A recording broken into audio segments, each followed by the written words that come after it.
नमस्कार विद्यार्थी मित्रों, मारी आ यूट्यूब चैनल में आप सबનું हार्दिक स्वागत है। विषय हिंदी ધોરણ 8 આપણે આગળના વિડીયોમાં પાઠ 5 સવાલ બાલમન કે જવાબ ડોક્ટર કલામ કે પાઠ પૂર્ણ કર્યો તો હવે આવે છે એના શબ્દાર્થ જોઈએ આપણે।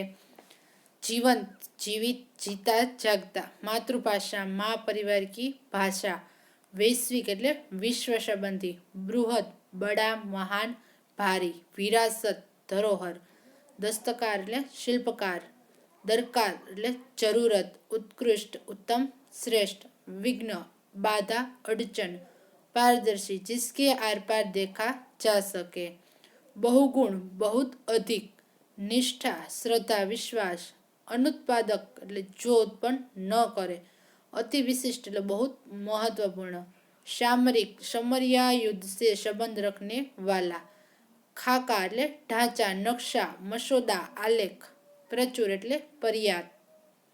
हवे आवे छे एनुं स्वाध्याय जोईए। प्रश्न पहेलो, प्रश्नों के उत्तर लिखिए।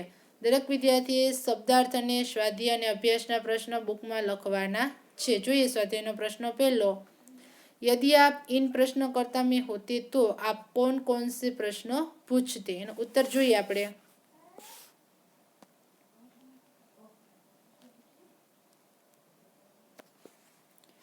यदि मैं इन प्रश्नकर्ता में होता तो निम्नलिखित प्रश्न पूछता। पहलू, देश में सब समाधान संसाधन सुलभ होने पर भी अभी तक हम विकसित राष्ट्रों की श्रेणी में क्यों नहीं आए हैं? बीजो, हमारे देश में गरीब और अमीर के बीच की खाई बढ़ती क्यों जा रही है? तीजो प्रश्न, कहीं कहीं बहुमंजिला मकान बन जाने पर अवैध बदलाया जाता है, जब उसका निर्माण हो रहा था तब क्या वह अवैध नहीं था? चौथा प्रश्न, विदेशी बैंकों में जमा काला धन भारत लाने में सरकार अक्षम क्यों है? त्यार पछीनो प्रश्न बीजो जोईए। बीजो प्रश्न, डॉक्टर कलाम ने अपने बचपन की कौन सी यादगार घटना सुनाई? उत्तर, कलाम जब 5वीं कक्षा में थे तब की एक घटना उन्हें याद है। उनके शिक्षक श्री शिव सुब्रमण्य अय्यर विद्यार्थी को बता रहे थे कि कोई पक्षी कैसे उड़ता है। वे विद्यार्थियों को रामेश्वर के समुद्र तट पर ले गए और वहां उन्होंने विद्यार्थियों को उड़ने की क्रिया का जीवंत उदाहरण बताया। डॉक्टर कलाम पर इस घटना का गहरा असर पड़ा। इससे उन्हें विज्ञान पढ़ने की प्रेरणा मिली।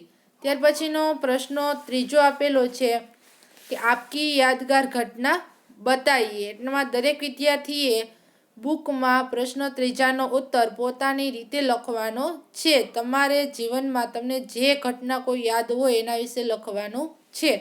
प्रश्न चौथो जोईए, अपना लक्ष्य प्राप्त करने के लिए आप क्या क्या करते हैं? उत्तर, आज हमारे देश में डॉक्टरों और इंजीनियरों की कमी नहीं है, कमी है अच्छे वैज्ञानिकों की। इसीलिए एक महान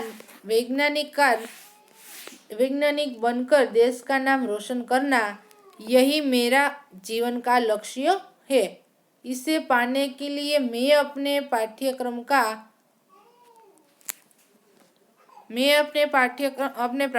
की विज्ञान की पुस्तकें बड़े ध्यान से पढ़ता हूँ।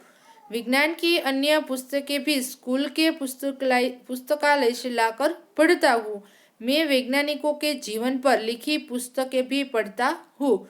घर पर मैं छोटे छोटे प्रयोग भी करता हूँ। त्यार पछी प्रश्न पांचमो, किसी को मुसीबत में देखकर आप क्या करते हैं? उत्तर, किसी को मुसीबत में देखकर मैं यथाशक्ति उसकी मदद करता हूँ। तन मन धन से मैं उसकी सहायता करने से पीछे नहीं हटता। इसके लिए मैं अपने माता पिता से कुछ मांगने में भी संकोच नहीं करता। मेरे मित्र इसमें मुझे सहयोग देते हैं। त्यार पछी आवे छे प्रश्न बीजो, परिच्छेद को शुद्ध रूप से पढ़िए और सुंदर अक्षरों में लिखिए। सारा अक्षर थी लखवानो छे। जोईए आपणे, व्यायाम करते समय कुछ सावधानियां बरतनी चाहिए।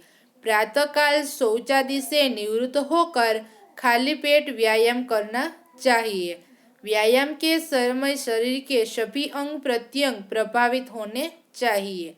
अन्यथा अंगों की सुडौलता एवं शक्ति में असंतुलन आ जाता है। श्वास लेने और छोड़ने की प्रक्रिया व्यायाम के अनुसार ध्यानपूर्वक करनी चाहिए, किंतु यदि श्वास फूलने लगे तो तत्काल व्यायाम बंद कर देना चाहिए। व्यायाम में नियमितता का होना अत्यंत आवश्यक है। ત્યાર પછીનો પ્રશ્ન ત્રીજો જોઈએ, बचपन में हमें किस भाषा को प्रमुखता देनी चाहिए, मातृभाषा या अंग्रेजी, क्यों? આપણે એનો ઉત્તર જોઈએ। बचपन में हमें मातृभाषा को महत्व देना चाहिए। मातृभाषा माँ की भाषा है। माता की गोद में हम उसी से सोचना विचारना सीखते हैं। सोचने विचारने की भाषा ही हमारी अभिव्यक्ति की भाषा हो सकती है। मातृभाषा में हम अपने हृदय मन के भावों को सरल और प्रभावी ढंग से प्रकट कर सकते हैं। इसीलिए बचपन में हमें मातृभाषा को ही महत्व देना चाहिए। अंग्रेजी विदेशी भाषा है, उसे पढ़ने सीखने में बहुत प्रयत्न करना पड़ता है। उसमें प्रवीण होने पर भी हमें हृदय के भाव हम उससे असरकारक ढंग से प्रकट नहीं कर सकते। इसीलिए अंग्रेजी भाषा मातृभाषा का स्थान नहीं ले सकती। ત્યાર પછીનો પ્રશ્ન ચોથો આવે છે, अनुमान लगाओ तुम 2020 में हो, अपने आसपास क्या देख रहे हो, अपने विचार प्रस्तुत कीजिए। दरेक विद्यार्थीए प्रश्न चौथो પોતાની રીતે લખવાનો છે। ત્યાર પછી આવે છે સ્વાધ્યાય। સ્વાધ્યાયનો પ્રશ્ન પહેલો જોઈએ આપણે। પ્રશ્ન કે ઉત્તર दीजिए। प्रश्न પહેલો છે, पढ़े हुए से देखा हुआ ज्यादा याद रह जाता है, क्यों? उत्तर, पढ़े हुए दृश्य का चित्र मस्तिष्क में ज्यों का त्यों अंकित हो जाता है। पढ़ने से केवल मन में काल्पनिक चित्र बनता है। कल्पना में वह सच्चाई नहीं होती जो यथार्थ में होती है। इसलिए पढ़े हुए से देखा हुआ देर तक याद रह जाता है। प्रश्न बीजो, भाषा के विषय में डॉक्टर कलाम ने क्या बताया? उत्तर, डॉक्टर कलाम ने माध्यमिक शिक्षा की पढ़ाई मातृभाषा में की थी। कॉलेज और आगे की शिक्षा में उनकी पढ़ाई का माध्यम अंग्रेजी भाषा थी। कलाम के विचार से कॉलेज की पढ़ाई भी मातृभाषा के माध्यम से होनी चाहिए। इसका कारण यह है कि विद्यार्थी अपनी मातृभाषा में ही सोचता है, इसलिए मातृभाषा में ही अपनी बात आसानी से प्रकट कर सकता है। फिर भी विश्व के दूसरे देशों में संपर्क कायम करने के लिए वे अंग्रेजी का ज्ञान आवश्यक मानते हैं। प्रश्न ત્રીજો જોઈએ આપણે। चिराग जैन के सवाल का जवाब डॉक्टर कलाम ने क्या दिया? उत्तर, चिराग जैन ने पूछा था कि आज देश के सामने सबसे बड़ी चुनौती क्या है? डॉक्टर कलाम ने उत्तर दिया कि भारत को सन 2020 तक एक विकसित राष्ट्र बनाना और देश के 1 अरब से अधिक नागरिकों को सुखी बनाना ही आज का देश के सामने सबसे बड़ी चुनौती है। ત્યાર પછી આ છે પ્રશ્ન ચોથો, राष्ट्र विकास में महिलाओं का क्या योगदान है? उत्तर, राष्ट्र विकास में महिलाओं की भूमिका पुरुषों के समान ही है। शैक्षणिक और औद्योगिक प्रवृत्तियों में आज महिलाएं बढ़ चढ़कर हिस्सा ले रही है। सशस्त्र सेनाओं में भी पुरुषों के समान ही महिलाओं की भी नियुक्ति होती है। देश की तीनों सेनाओं में पर्याप्त महिला अधिकारी है। सेना के लिए विभिन्न उपकरण बनाने में भी महिलाएं काम कर रही है। इस प्रकार राष्ट्र विकास में महिलाओं का बहुमूल्य योगदान है। प्रश्न 5, किसी भी देश के लिए सेना का क्या महत्व है? उत्तर, सेना किसी भी देश का अनिवार्य अंग है। सेना शत्रुओं के आक्रमण से देश की रक्षा करती है। देश में कहीं विद्रोह होने पर सेना उसे दबाती है।